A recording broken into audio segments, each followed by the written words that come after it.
Hello guys, welcome back to my channel. आज हम करने जा रहे हैं next topic chapter recruitment and selection का। वो है सिलेक्शन। हमने रिक्रूटमेंट तक सारा कर लिया है पिछली वीडियोस में। आज हम करेंगे सिलेक्शन का टॉपिक। सिलेक्शन क्या है? रिक्रूटमेंट के टाइम पर हम बहुत सारे कैंडिडेट्स की एप्लीकेशंस लेते हैं। अब रिक्रूटमेंट क्या है, इसमें हम सारी एप्लीकेशंस को एक्सेप्ट करते हैं, तो रिक्रूटमेंट है एक पॉजिटिव प्रोसेस। लेकिन सिलेक्शन जो है, इसमें हम उन बहुत सारी एप्लीकेशंस में से जो भी कैपेबल पर्सन्स हैं उनकी एप्लीकेशंस को सिलेक्ट करते हैं और बाकी की एप्लीकेशंस को वीड आउट कर देते हैं, यानी निकाल देते हैं। तो ये जो है एक नेगेटिव प्रोसेस है। यहाँ पर जो है बेस्ट कैंडिडेट को सिलेक्ट कर देते हैं और बाकियों को निकाल देते हैं। सिलेक्शन जो है एक तरीके से डिस्क्रिमिनेटरी प्रोसेस है, जहाँ पर सुटेबल कैंडिडेट्स को एम्प्लॉयमेंट प्रोवाइड कराई जाती है और अनसुटेबल कैंडिडेट्स को रिजेक्ट कर दिया जाता है। सिलेक्शन जो है, एम्प्लॉयज़ का जो सिलेक्शन होता है वो एक सिस्टमैटिक प्रोसेस से होता है। हर एक पर्सन को वो सारे हर्डल्स को पास करना पड़ता है, उन सारी रुकावटों को कंप्लीट करना पड़ता है। अगर कोई पर्सन पूरा का पूरा जितने भी टेस्ट होते हैं उनमें सक्सेसफुल हो जाता है, तब उसको एम्प्लॉयमेंट मिल जाती है। अब उसमें जो प्रोसेस है, सबसे पहले आता है receipt of applications, second number पर आता है प्रिलिमिनरी इंटरव्यू, थर्ड पर आता है एप्लीकेशन ब्लैंक्स, फिर आता है रिटन टेस्ट, फिर आता है एम्प्लॉयमेंट इंटरव्यू, फिर आता है रेफरेंस चेक्स, फिर आता है physical examination and final decision by the line managers, after that placement. अब सबसे पहले जो आता है वो आता है रिसिप्ट ऑफ एप्लीकेशंस। अब रिक्रूटमेंट के टाइम पर सारी की सारी एप्लीकेशंस को रिसीव किया जाता है। जो भी वैकेंट पोस्ट होती हैं उनको एडवर्टाइज कराई जाता है बाय द न्यूज़पेपर के थ्रू। और जो भी एप्लीकेशंस हैं, जो पूरी की पूरी जो भी रिक्वायर्ड क्वालिफिकेशंस हैं उनको फुलफ़िल करती हैं, तो उनको क्या करा जाता है, अपने पास रख लिया जाता है कंपनी के द्वारा। और बाकी के एप्लीकेशंस जो कि रिक्वायर्ड क्वालिफिकेशंस को फुलफ़िल नहीं कर रही हैं उनको निकाल दिया जाता है इसी स्टेज पर। उसके बाद प्रीलिमिनरी इंटरव्यू। इसमें क्या होता है, ये फर्स्ट स्टेज होती है सिलेक्शन प्रोसेस की। यहाँ पर बहुत सारी एप्लीकेशंस आती हैं कंपनी के पास और ये जो इंटरव्यू है उन पर्टिकुलर डिपार्टमेंट के द्वारा लिया जाता है जहाँ पर जो पोस्ट है वो वेकेंट है। यहाँ पर एक ब्रीफ इंटरव्यू लिया जाता है जिसमें जनरल इन्फॉर्मेशन पूछी जाती है एप्लीकेंट्स की, लाइक देयर एकेडमिक क्वालिफिकेशंस हो गई, उनका एक्सपीरियंस कितना है और कितना वो डिमांड करते हैं कि उनको पे किया जाए, इंटरेस्ट कितना है उस काम में, उनकी एज क्या है, इस तरह के क्वेश्चंस उससे पूछे जाते हैं। और उसके बाद जॉब स्पेसिफिकेशन और पर्सनल स्पेसिफिकेशन को कंपेयर किया जाता है। यहाँ पर दोनों को कंपेयर करने के बाद जो भी अंडर क्वालिफाइड हैं या ज़्यादा ओवर क्वालिफाइड हैं, तो उन एप्लीकेशंस को, उन जॉब रिक्वायरमेंट्स को वीड आउट कर दिया जाता है। इस प्रिलिमिनरी इंटरव्यू का जो मोटिव होता है, ये ऑब्जेक्टिव होता है, वही होता है कि जो भी अनक्वालिफाइड और अनसुटेबल एप्लीकेंट्स हैं उनको बाहर निकाल दिया जाए और जो क्वालिफाइड और सुटेबल एप्लीकेंट्स हैं उनको आगे के स्टेज पर लाया जाए। ठीक है। अब इसके बाद जो प्रिलिमिनरी इंटरव्यू है वो जो है कंपनी को बहुत सारी इन्फॉर्मेशन प्रोवाइड कराता है एप्लीकेंट्स की। ऐसे ही एप्लीकेंट्स को कंपनी की इन्फॉर्मेशन पता चलती है, तो यहाँ पर दोनों के लिए यूज़फुल होता है, कंपनी के लिए भी और एप्लीकेंट्स के लिए भी। अगर यहाँ पर जो एप्लीकेंट्स हैं उनकी जो इन्फॉर्मेशंस हैं वो लेने के बाद इस स्टेज पर जिन भी एप्लीकेंट्स को वीड आउट कर दिया गया था, अब इससे क्या होता है, ऑर्गेनाइजेशन को फ़ायदा हो जाता है, उसको ज़्यादा से ज़्यादा एक्सपेंडिचर खर्च नहीं करना पड़ता, क्योंकि एक सिलेक्शन प्रोसेस जो है एक बहुत लॉन्ग प्रोसेस है और यहाँ पर बहुत ज़्यादा एक्सपेंडिचर भी लग जाता है।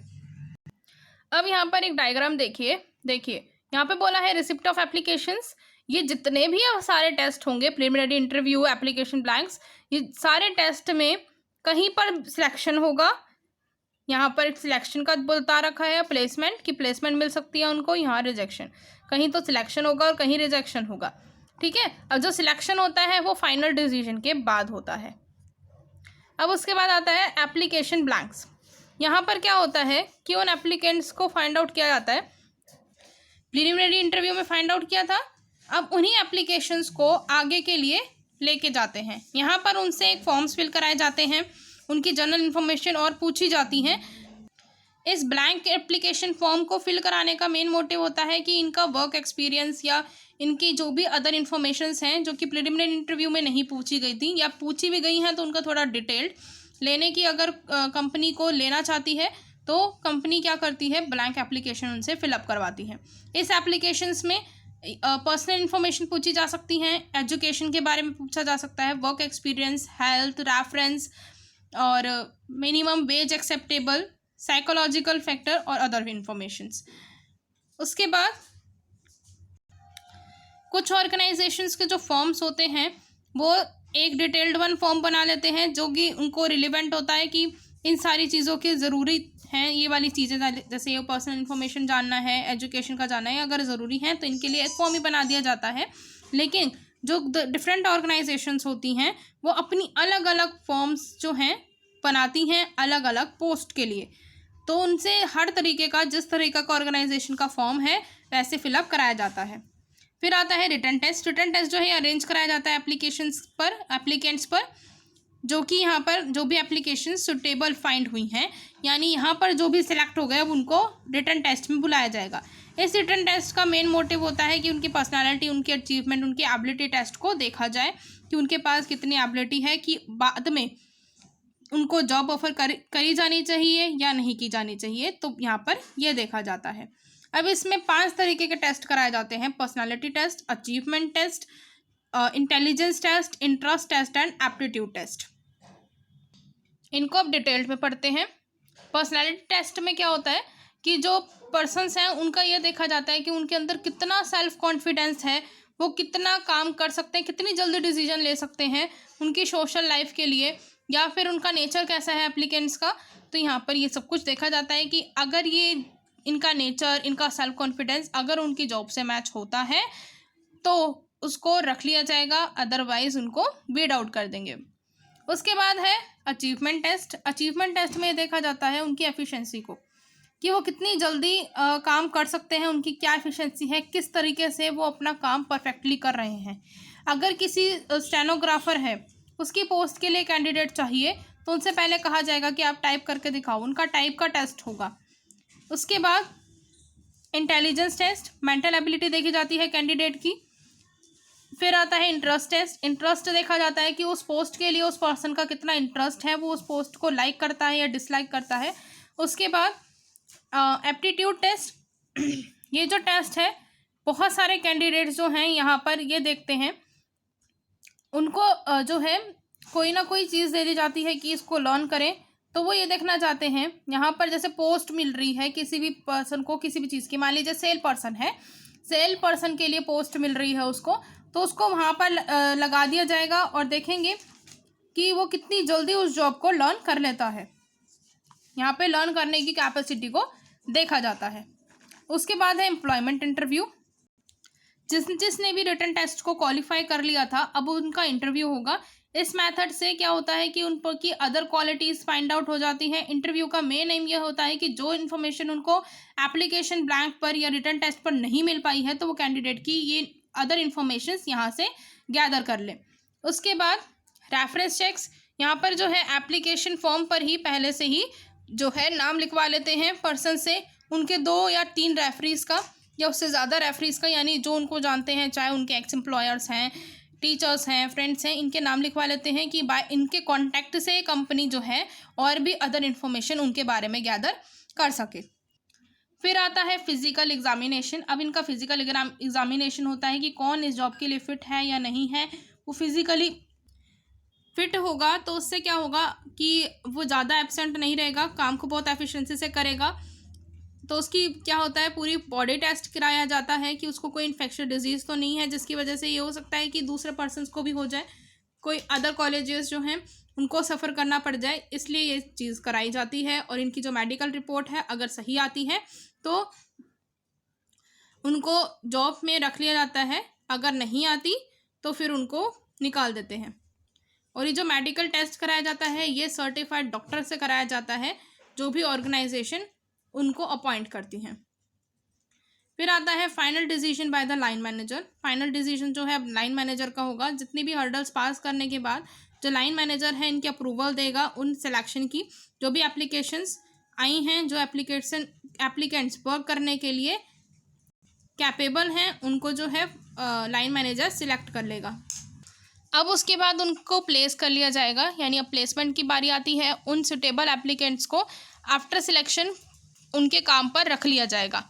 अब ये जो प्रोसेस होता है प्लेसमेंट का, यहाँ पर जो है राइट पर्सन जो है राइट जॉब पर होता है तो लो रेट होता है टर्नओवर का,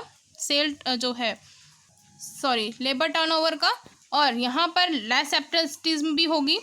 उसके बाद रेट ऑफ एक्सीडेंट्स भी कम होंगे और उनका जो एम्प्लॉयज़ होते हैं उनका जो मोराल होता है वो भी बहुत ज़्यादा बूस्ट हो जाता है। उसके बाद आते हैं barriers to effective selection. Effective selection में अब क्या क्या बैरियर आते हैं। पहला आता है परसेप्शन।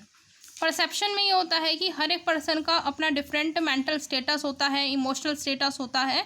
तो जब कोई पर्सन, दो पर्सन को अगर लगा दिया गया एक कैंडिडेट एक पोस्ट को फिलअप करने के लिए, तो उन दोनों के जो चॉइस होगी वो डिफरेंट होगी, because of their mental status different है, उनका साइकोलॉजिकल मेकअप डिफरेंट है, इमोशनल मेकअप डिफरेंट है।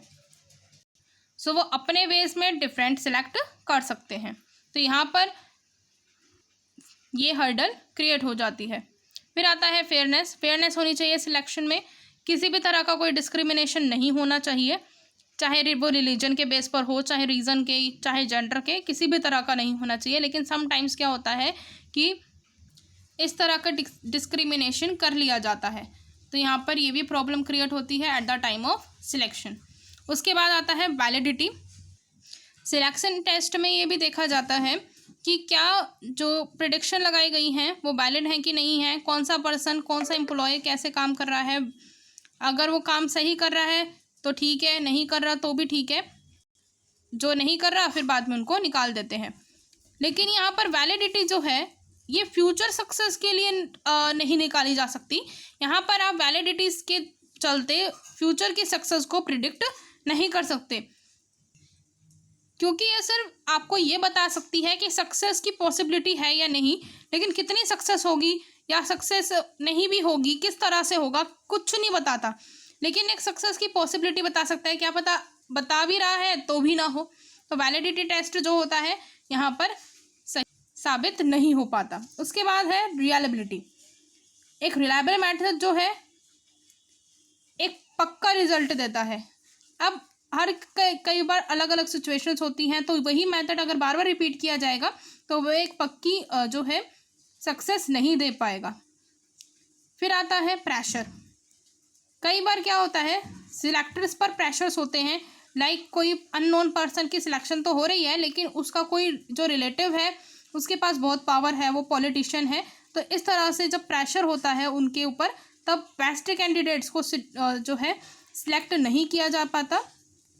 या फिर अगर गवर्नमेंट का कोई प्रेशर है कि जैसे कि आपको डिफरेंटली एबल्ड पर्सन को चॉइस करना है, या कुछ क्वालिफिकेशंस और एक्स्ट्रा गवर्नमेंट की तरफ से ऐड हुई हैं, तो इस तरह से अगर कोई पर्सन है जिसके जो रिलेशन है गवर्नमेंट के साथ है, या किसी पॉलिटिशियन या उसका कोई फ्रेंड या रिलेटिव जो है बहुत पावरफुल है, तो उस टाइम पर ये प्रेशराइज जो है कर दिया जाता है किसी भी पर्सन को कि उसको जॉब मिल सके। तो यहाँ पर इस तरह के जो प्रेशर किए जाते हैं, तो ये भी एक तरह का बैरियर है इफेक्टिव सिलेक्शन में, क्योंकि यहाँ पर एक परफेक्ट सुटेबल एम्प्लॉय सिलेक्ट नहीं हो पाता। आज हमारा यहाँ पर जो है रिक्रूटमेंट एंड सिलेक्शन वाला जो चैप्टर है वो कंप्लीट हो जाता है। आई होप आपको समझ में आया होगा। अगर आपको मेरी वीडियो पसंद आती है तो लाइक करिए और मेरे चैनल को सब्सक्राइब कर दीजिए। अब मिलते हैं नेक्स्ट वीडियो में। Bye bye.